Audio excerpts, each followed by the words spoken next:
के, क्योंकि मुक्ति मरने के बाद नहीं मिलती। मुक्ति तो मरने के बाद तो जिसने जैसा कर्म कर रखा है वैसा भोगना ही पड़ेगा।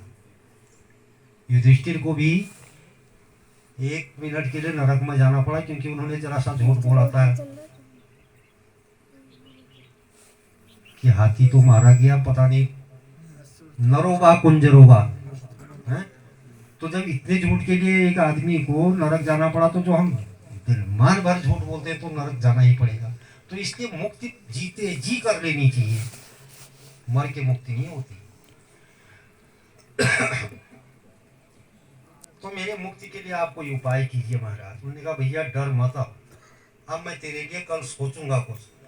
सुबह सारे गांव के, क्योंकि कोई भला आदमी, कोई इज्जतदार आदमी, कोई सामाजिक आदमी जब कोई आता है तो सब लोग मिलने के लिए आते हैं। गोकर्ण जी को पूरा गांव मिलने के लिए आए। उन्होंने अपना रात का जो देखा वो बताया गांव वालों को। भगवान भुवन भास्कर को रोक के उनका, भाई भगवान, जिसने जिंदगी भर पाप किया हो, अधर्म किया हो, उस पेट को उतारने के लिए हम क्या करें।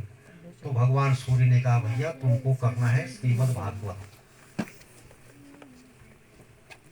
तो धुंधकारी के निमित्त गोकर्ण जी भागवत कर रहे हैं, व्यास मंच बनाया, लेकिन अब वो प्रेत है। सारी जनता ऐसे ही बैठी है। अब वो प्रेत में किसी को दिखाई देता, हवा चली, थोड़ी सी भी हवा चली उसको उड़ा के ले जाए। अब वो कैसे, तो वहां पर एक 7 गांठ की बांस लगी थी। वो बांस के अंदर हवा का प्रकोप नहीं होता, तो वो बांस के अंदर चला गया। वहां बैठ के कथा सुन रहा है। कथा सुनते सुनते क्या हुआ कि एक दिन की कथा सुनने पर एक गांठ चटक गई। धुंधकारी दूसरी गांठ पर घुस गया। दूसरे दिन में तीसरे, चौथे, पांचवें, छठे, सातवें, 7 दिन में 7 गांठ चटक गई। और सुंदर दिव्य धुंधकारी को रूप मिला और बाहर आया तो उसके लिए विमान आ गया।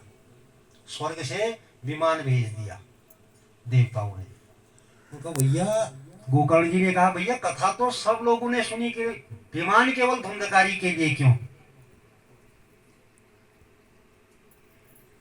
देखो कथा सुनने के भी भेद होते हैं।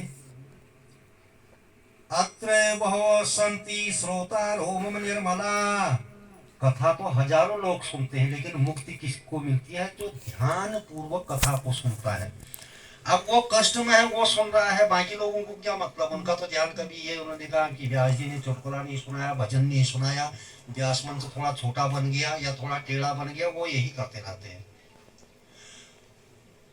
तो श्रोता, सरोता, सोता, ये 3 लोग होते हैं। एक तो ये होते हैं जो होते हैं श्रोता, ये कथा को बड़े मन से ध्यान से सुनते हैं और अपने जीवन में उतारते हैं।